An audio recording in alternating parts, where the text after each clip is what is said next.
My wife texted, "I'm pregnant. It's not yours, though." I replied, "Congratulations." Then I withdrew every penny from our joint accounts and disappeared.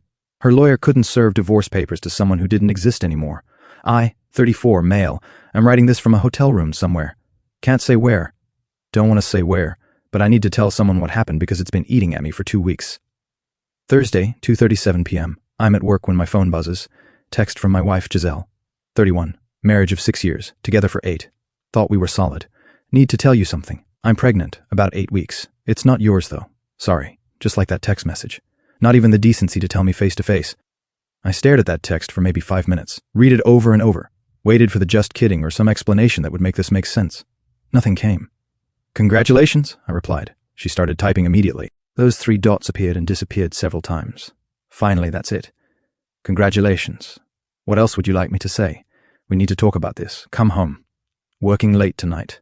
Big project." That was a lie. I left work immediately, but I didn't go home. I went to the bank. Here's something about our finances. We had what she called a joint account, but it was actually my checking account that I'd added her to years ago when we got married. My direct deposits went in.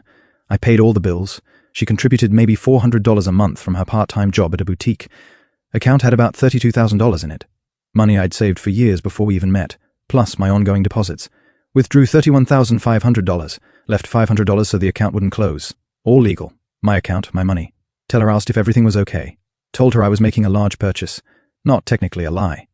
Next up, my buddy Amos, who's a lawyer, not a divorce lawyer, does corporate stuff, but smart enough to give me basic advice. "She's pregnant with another man's baby," he said, jaw-dropping.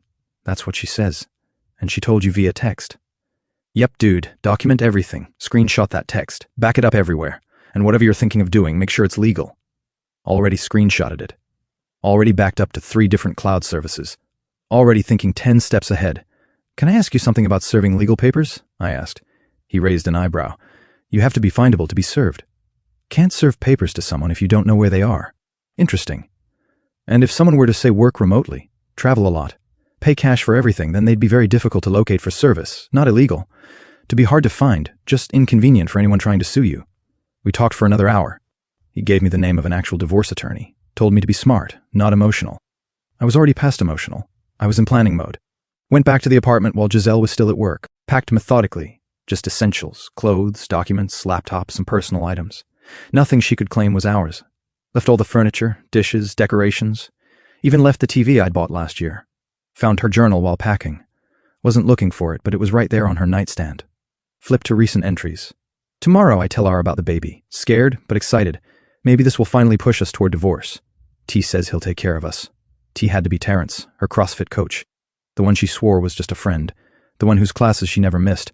The one who texted her constantly about form improvement. Took photos of those pages. More documentation. Left a note on the kitchen counter. "Congratulations again on the pregnancy. I'm sure you and T will be very happy. I've removed myself from the situation as you clearly wanted. The apartment is paid through the end of the month. After that, it's your responsibility.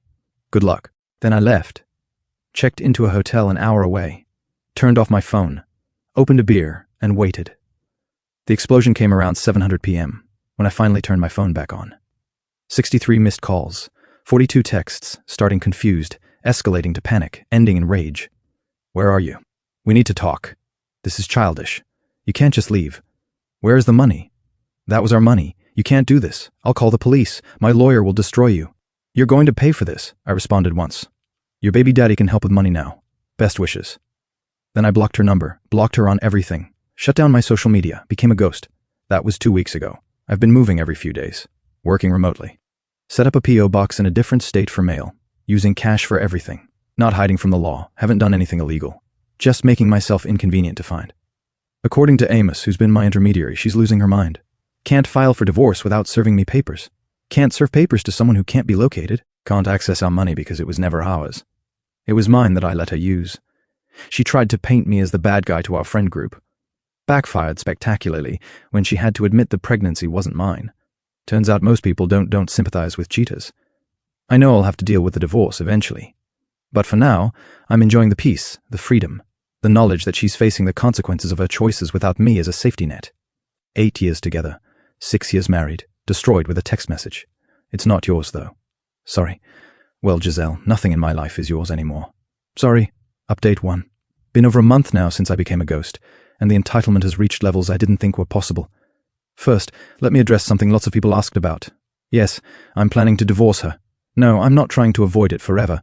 I'm just making her work for it. My lawyer, yeah, I got one, says what I'm doing is perfectly legal. I'm not hiding from the law. I'm just living my life in a way that happens to make me hard to locate. Not my fault she didn't think things through before texting me about her affair, baby. So, here's what's been happening. Giselle hired a private investigator. I know this because the PI was sloppy and used the same username across multiple platforms.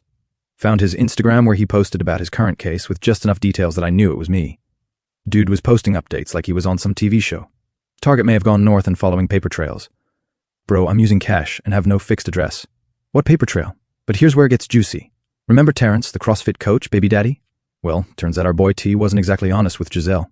She thought he was single, successful, ready to play, happy family. Reality check. He lives with his mother. His successful fitness business is teaching classes at someone else's gym. Oh, and he owes $8,000 in back child support to 2 other women. That's right. Giselle's upgrade has 2 other kids he doesn't support. Found this out through my friend Diego, who still goes to that gym. Diego said the confrontation was epic.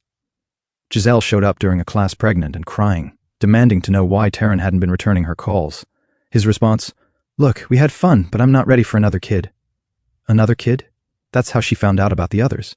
But does this give Giselle a moment of self-reflection? Does she think, wow, maybe I destroyed my marriage for nothing? Nope. According to the email she sends to my P.O. box, only way she can contact me. This is all my fault. Some highlights. If you had been more attentive, I wouldn't have looked elsewhere. I worked a normal job while she worked 15 hours a week. A real man would support his wife no matter what, even when she's pregnant with another dude's baby. You're destroying 2 lives with your selfishness. Math's not her strong suit. She destroyed our marriage, not me. I'll take everything in the divorce. What? Everything? The furniture I left. Good luck with that. My lawyer says her lawyer is getting frustrated. They've tried everything. Hiring a PI failed. Serving papers to my old workplace. I'm remote now. Serving papers to my family. They legitimately don't know where I am. Even tried to claim abandonment. Doesn't work when spouse admits to adultery. Best part, she can't afford her lawyer. She's been trying to get them to work on contingency, promising a big payout from the divorce. Lawyer's like, what payout? He emptied the accounts legally before leaving. Now she's having to borrow money from her parents for legal fees. Speaking of her parents, they reached out to my family. Her mom left this voicemail from my mom. Your son is being cruel to our daughter in her time of need. She made one mistake and he's punishing her forever. One mistake. Getting pregnant by another man is one mistake. My mom's response was legendary. Maybe she should have thought about that before spreading her legs for her trainer. My mom doesn't usually talk like that. She's pissed. But the real kicker came last week. Giselle managed to get a court date for a preliminary hearing about temporary support. Her lawyer argued I should pay spousal support and pregnancy-related expenses. The judge looked at the evidence. Her text admitting adultery, her admission the baby isn't mine, proof that I left her with a month's paid rent and utilities, evidence she has a job and family support. Judge basically said, why would he pay for another man's baby, and denied everything except ordering me to participate in divorce proceedings in good faith. I had my lawyer respond that I'm happy to proceed with divorce, just need to be properly served first. Balls in their court to find me. Meanwhile, I'm living my best life, working remotely from different cities, saved enough to put a deposit on a nice apartment, month-to-month lease, staying flexible. Dating isn't on my radar yet, but I'm in therapy working through the betrayal. Oh, and Terrence completely ghosted Giselle, blocked her on everything. She's now 6 months pregnant, living with her parents, working part-time, and begging anyone who will listen for money. The woman who destroyed our marriage for some CrossFit attention is learning that actions have consequences, and I haven't even started the actual divorce yet. That's coming in the next update because, yeah, I'm ready to end this officially on my terms. Update 2. The divorce papers finally found me. Want to know how? It's actually hilarious. My lawyer, who's been worth every penny, filed a motion saying I was willing to accept service through him since Giselle's team was struggling. Cost her an extra $1,500 in legal fees for all their failed attempts first. The look on her lawyer's face when mine said, he's been willing to accept service this whole time. You just had to ask, was apparently priceless. But before we get to the divorce drama, let me tell you what Giselle tried to pull. She went on local news. Local news. Some morning show segment about abandoned pregnant women, sitting there with her belly crying about how her husband disappeared and left her penniless while pregnant. Made me sound like a deadbeat. One small problem. She forgot that whole "it's not yours though" text existed. My lawyer sent a cease and desist to the station with a screenshot. Then he sent it to every other media outlet in the area in case she tried again. Station had to issue a correction saying key details were omitted from the story. Giselle's segment got pulled from their website. She tried to spin it on social media afterwards, saying I was silencing her truth. Someone, not me, but bless them, posted her original text in the comments. Post deleted within an hour. Now the divorce negotiations. This is where the real entitlement came out. Her initial demands 50% of my current income as spousal support for 10 years, pregnancy and birth expenses covered, 18 years of child support for a kid that's not mine, half the value of our savings, the money I withdrew, my car compensation for emotional distress, my counter-offer, no spousal support, adultery state, no pregnancy expenses, not my kid, no child support, not my kid. She keeps what she contributed to savings. She keeps her car. She compensates me for the marriage counseling I'll need. Her lawyer actually laughed when reading our response. Dude knew they had nothing, but Giselle wasn't done. She tried to claim I was hiding assets, demanded full financial disclosure. No problem. I disclosed everything. Every penny accounted for, all legal. All mine. Then she tried to claim financial abuse because I controlled the money. Judge shut that down quick when my lawyer showed. She had full access to accounts. She chose to work part-time despite no kids. She spent freely on CrossFit, clothes, and girls' trips. I never restricted her spending. The mediation was brutal. Giselle showed up 8 months pregnant, playing up the victim angle, brought her mom for support. First thing the mediator said, let's be clear. The pregnancy is not relevant to these proceedings, as paternity tests confirm Mr. Up is not the father. That's right.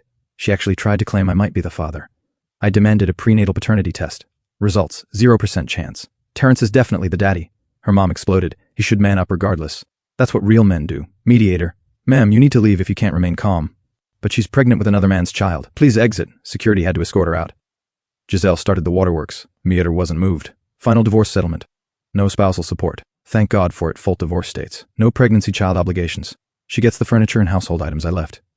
She's responsible for the apartment lease I left her with. Clean break. No future claims. She pays her own legal fees.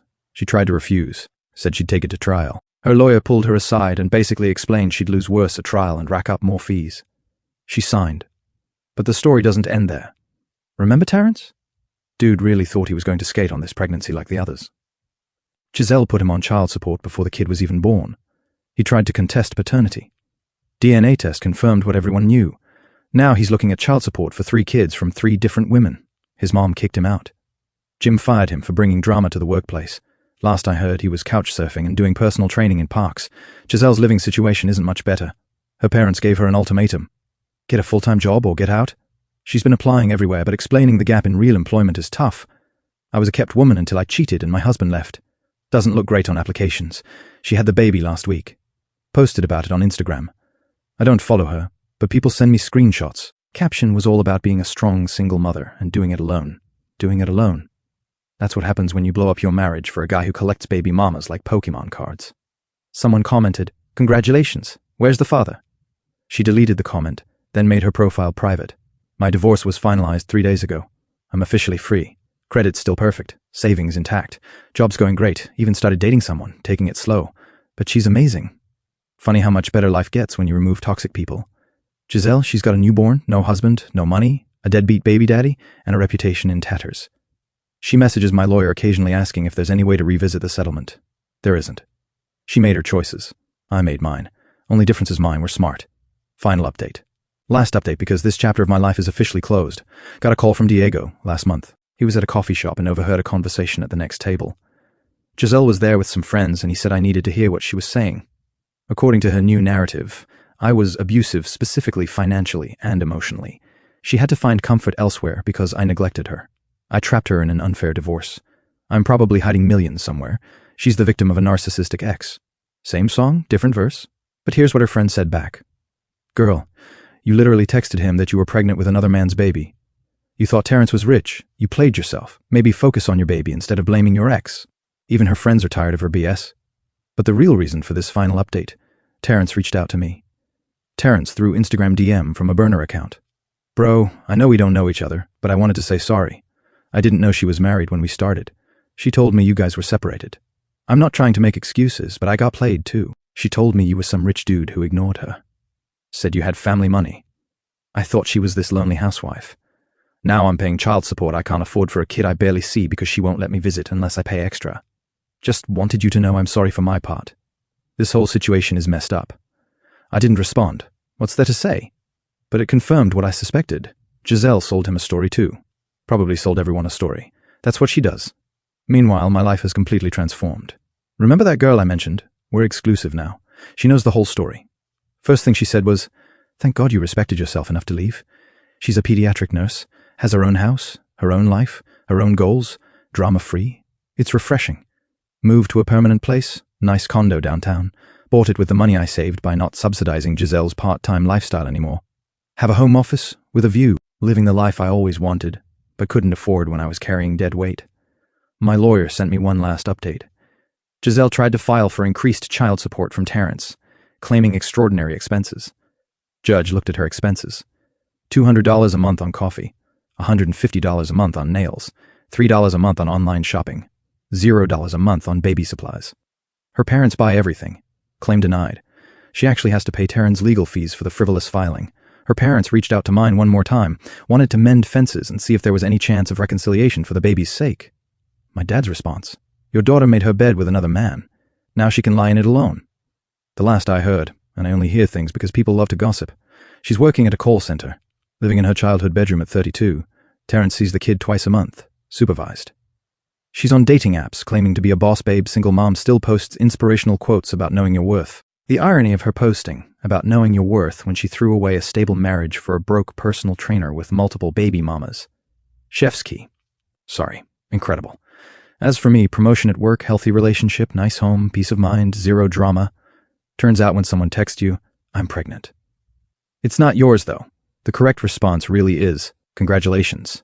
And then you rebuild your life without them. To anyone reading this in a similar situation, you don't have to accept disrespect. You don't have to fund someone else's bad choices. You don't have to man up for another man's responsibility.